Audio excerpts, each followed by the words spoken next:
The stealth genre today is widespread, its mechanics seemingly ubiquitous in every major game featuring some sort of stealth complement. Whether this is good or bad having a constant stealth action mix, rather than clearly delineated game styles, is its own debate. Instead, what I want to do is look at one of the original pioneers, that is 1998's Tenchu for the PlayStation 1. Although often overlooked, its DNA has carried on for decades into games such as Hitman, Dishonored, and Sekiro. Makes sense, as the later Tenchu games were published by From Software. Playing it now isn't as smooth as booting up Metal Gear Solid or Thief, it's a mid-end PS1 title after all. It can be pretty rough initially.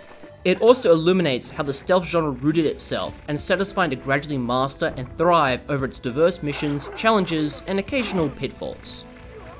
Playing Tenchu is easy enough. Physical copies aren't rare nor expensive, and emulation is self-explanatory. I chose the latter, enhancing the visuals, shorter load times, and a few tweaks ease some of Tenchu's irritations. I feel both options are valid ways to enjoy the game. The Tenchu franchise's single player was unique in having story-driven campaigns with two different characters to play as, either Rikimaru or Ayame of the Azuma Ninja clan, who assist Lord Goda during the Warring States period of Japan. The first half of the campaign is assisting his military in quelling different traitors and bandits. The game then takes a supernatural turn when demons are added in, led by Mayo, who you'll have to put down. The inclusion of mystic bullshit is played off pretty straight. It's like another day at the office fighting zombies and descending into hell. It's a simple plot, and although not the first on the PlayStation, Tenchu's themes and setting are a very Japanese one of loyalty, warrior creed, feudal politics, and terrible voice acting. Lines are delivered in seemingly phonetic English. I'm not sure if that was the intended style or not. Somebody help! Get him! Get him! It looks like you chose the wrong party to crash. I know what you want. You want a stone. It's safe inside my belly. You're not going to get it. I'd rather play in native Japanese with subs. It's not all bad. The narrator and Rikimaru are decent. His brief lines are solidly delivered, with a layer of respect and authority that fulfills his ninja role. Your greed sickens me. I hope your death is a lesson to others. Otherwise, everyone else seems very corny and cartoonish. Ayame is of special note. While her male counterpart takes every mission and enemy seriously, Ayame spends the entire game just pissing them off with her gratitude and kinda being a massive bitch. My biggest gripe is how the story is unskippable. Each cutscene has to be watched in full, a tediously needless exercise in repeated playthroughs. The campaign covers 10 levels and plays out the same for both characters, but progression is treated separately for Ayame and Rikimaru. You have to start a new campaign if you want to try them out. Each level is structured the same. You'll explore a wide map, avoiding traps and enemies before fighting a boss at the end. These are quite diverse, covering Japan. Small towns, cave networks, temples, castles, villas, and mountainsides.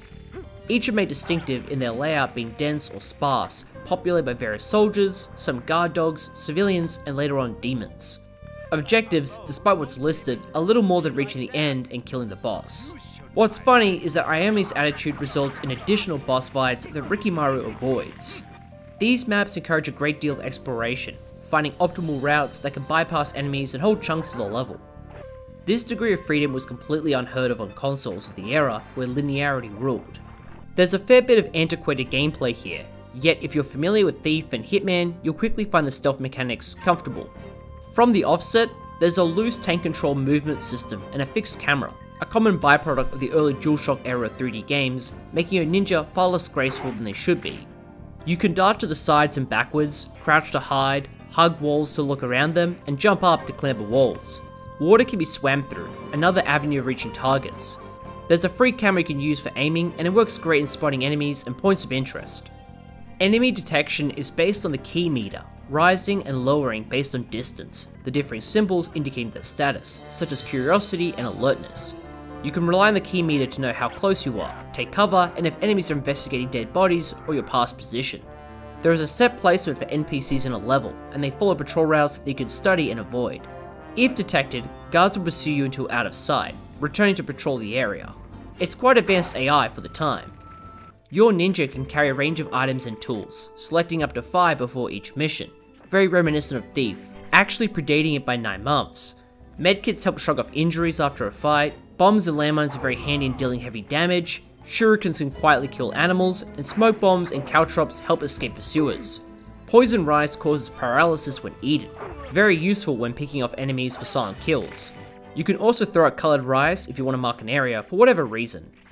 Items can get knocked out of your hand if used in combat, annoying but applies both ways for the enemy. The best bit of gear is easily the grappling hook, a series mainstay and always available. It can latch onto most surfaces above you, allowing easy traversal of buildings and cliffs, greatly improving mobility and offsetting the general clunkiness. It's not 100% reliable. Sometimes you'll struggle to find the right bit of geometry and not grab onto a ledge, bouncing off into a bottomless pit. Stealthily killing enemies is as simple as approaching from behind and watching one of the takedown animations, a precedent gimmick that's in like every game nowadays. They look very slick, and the exaggerated blood and occasional gore makes them a nice dopamine hit. Since they happen in real time, you can get spotted during them, so there's the option to just slash them and quickly move on. Annoyingly, NPCs will face directions randomly, making sneaking up on them difficult and be the source of most of your detections. If detected, combat is simple enough. There's a basic 3-hit combo, a driving and jumping attack, and you can swing to your flanks and behind. The absence of a lock-on makes dealing with more than a single enemy challenging, especially if they slip past you or if your attacks don't connect with the hitboxes. This was the pre-Zelda Ocarina period after all. You can block incoming attacks with down on the D-pad. Initially, I thought this required correct timing, so initial fights and bosses were grueling. Actually, if you just hold down the button while facing the enemy, you're good, making combat much easier than initially seems. Where the combat mechanics are tested the most are the frequent boss fights, 1 or 2 per level. These play out almost all the same. You're forced into a one-on-one duel against an enemy with higher hit points and unique attacks. Taking them down is always the same process of whittling their health, avoiding their strikes, and relying on items to re-heal and stun the boss. I found them pretty forgettable, outside their difficulty wildly varying. One of the early bosses has you up against a large melee opponent and a bear that can easily tag team you. The rest are boringly simple. The arenas give you plenty of maneuverability, and you can always just run away for a breather. Outside their cartoonish personalities, the boss fights feel very arcadey for such a feature-rich stealth title. The tutorial and first missions test your mastery of Tenchu's mechanics, a solid mix of enemies and civilians and opportunities to try out different approaches, and you can always replay them to improve. I found my favourite maps were in the mid to late game, centered around towns, castles and manors. Heaps of replay value and rewards in exploring and realising new, better strategies. Undoubtedly, the most glaring issue of playing Tenchu nowadays is the draw distance. On mid-90s hardware, it's actually a pretty good looking title. Now its hindrances are made worse by the limited controls and AI behaviour, making the whole stealth aspect a lot harder. Too often, I'd be spotted after being unable to properly scope ahead or adjust the camera well enough and move out of the way. It's a constant annoyance. The end of each mission gives you a rank based on how many times spotted, kills and civilians harmed tallied into a score, the highest being Grandmaster. Notably, completing missions undetected awards this, but you can offset being detected multiple times if you also perform enough stealth kills. Tenchu doesn't demand perfection.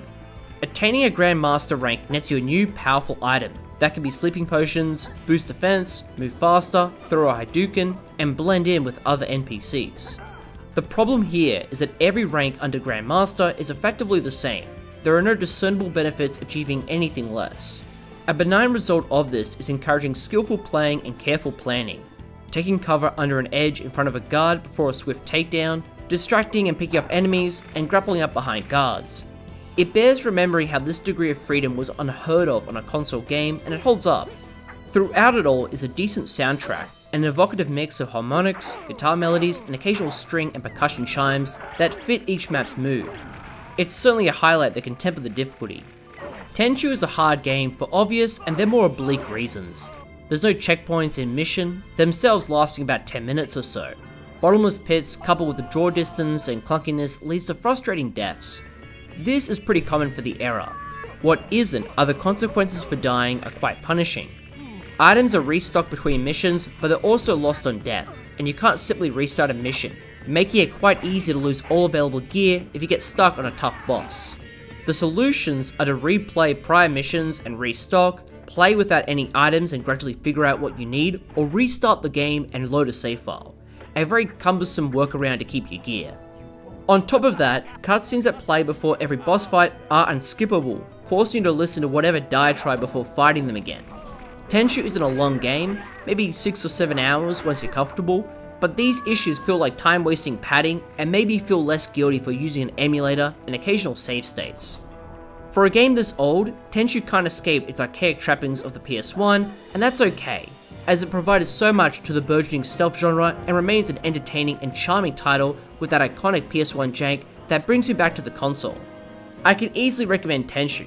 There's enough content and replay value to justify its physical price, and emulation is even cheaper. Its critical and commercial success spurred on a pretty hefty franchise of 8 titles across several consoles, not including mobile and Japanese-only expansion packs. The 2000 sequel Tenchu 2, Birth of the Stealth Assassins, retains the original's qualities while adding a few improvements on its weaknesses. For one, Tenchu 2 really showcases late PS1 hardware muscle.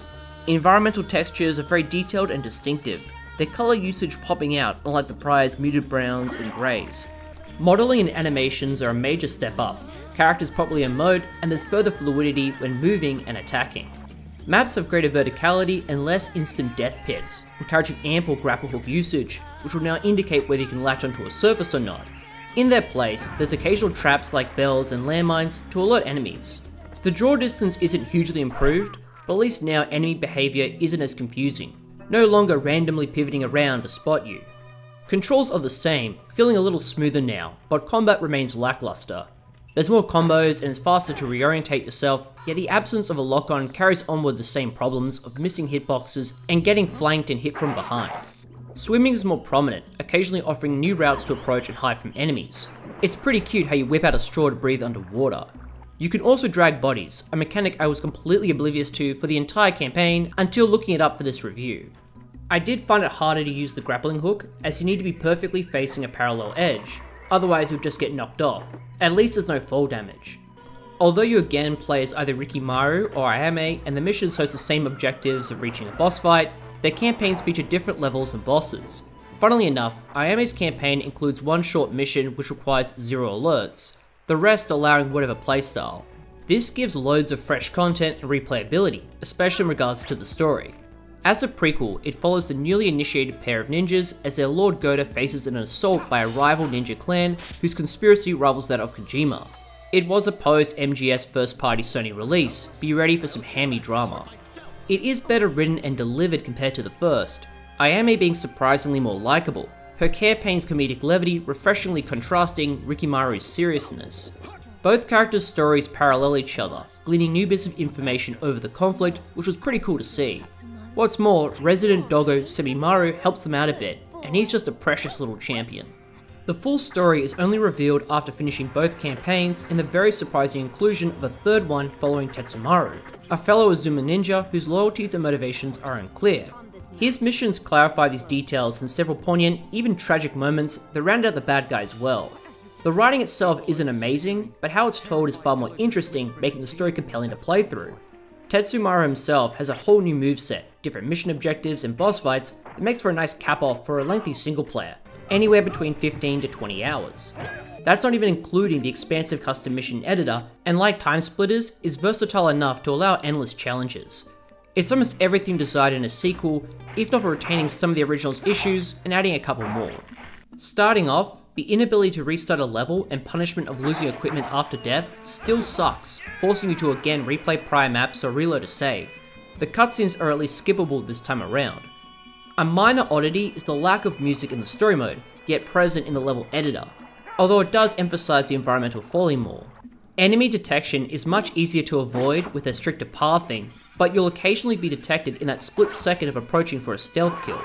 This wouldn't matter so much if not for how obtaining the Grandmaster rank is harder. In nearly every mission, you'll have to stealth kill every enemy without any detections. Bypassing them isn't preferable anymore. Grandmaster items are greatly useful. Invisibility cloaks, poison darts, explosive arrows, and teleportation makes boss fights and reaching subsequent Grandmaster ranks far easier. To actually unlock all the default gear of the prior game, like grenades and mines, you have to find them in the levels themselves and can be missed entirely. None of this would have really mattered if not for how fluctuating the boss fight difficulty is. Not all missions have them, and you'll be happy when they don't appear, as they can easily knock your shit in. Ayame has a couple very unfair fights of multiple attackers with bloated hit points that you'll repeatedly die on, while Rikimaru and Tetsumaru never face such bullshit, some of theirs being joke fights. This tiger boss is especially notorious. Unless you've mastered the crappy combat system, if you don't have enough offensive items saved up, you don't stand a chance. Playing this on the original hardware and having to replay the mission and wait several load screens to have another chance would have been awful. Outside of that, it's not that hard of a game, making these spikes that more glaring. Nevertheless, Tenchu 1 and 2 are still PS1 classics that I highly recommend playing. Their stealth gameplay and innovative level design remain strong enough to overlook its datedness. Both titles showcase appreciable mechanics that have carried on to this day in whatever new stealth game. They're also relatively affordable, and ease of emulation only helps accessibility. If you can bear the patience, enthusiasts of stealth and freeform playstyles will enjoy Tenchu, seeing how the genre has developed over the last 25 years. Yeah, it's been that long. If you've enjoyed this retrospective review and want to see more, liking, subbing and becoming a member helps immensely for future work and allows me to buy more games.